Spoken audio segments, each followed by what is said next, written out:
Hi மக்களே, எல்லோரும் எப்படி இருக்கீங்க? நான் எங்கே போயிட்டுருக்கேன் தெரியுமா? வாவலிக்கு தான் மக்களே கிளம்பி நிற்கிறோம். நீங்கள் எல்லாம் வாவலி போயிட்டீங்களா? நாங்கள் இன்றைக்கி தான் போகிறோம், ஃபேமிலியாக எல்லோரும் சேர்ந்து போகிறோம் மக்களே. வாவலிக்கு வந்துட்டோம். டிக்கெட் எடுத்துகிட்டு அப்படியே உள்ளே போக வேண்டியது தான். கன்னியாகுமரி டிஸ்ட்ரிக்டில் குளுத்துறையில் தான் மக்களே இது இருக்குது. எல்லோரும் வந்து நல்லா விசிட் பண்ணிவிட்டு போங்க, பார்த்துட்டு போங்க, சூப்பராக இருக்கும். இதில் ஒரு பெரிய மீன் செஞ்சு வச்சுருந்தாங்க. இது இங்கே எங்கள் ஊரில் உள்ள ஒரு அண்ணன் தான் பண்ணாங்க.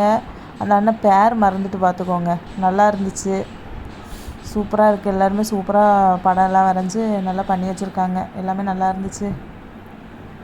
நாங்களும் அப்படியே எல்லாத்தையும் பார்த்துட்டே அப்படியே வெளில வந்துட்டு இருந்தோம். சரி மக்களே, நான் அடுத்த வீடியோவில் ஒன்று ஒன்றா சொல்கிறேன். நீங்களும் எல்லோரும் வந்து விசிட் பண்ணுங்கள், சூப்பராக இருக்குது. எல்லோரும் வந்து பார்த்துட்டு போங்க சரியா? யாரெல்லாம் வாவலிக்கு வந்தீங்கன்னு கமெண்டில் சொல்லிட்டு போங்க. டாட்டா.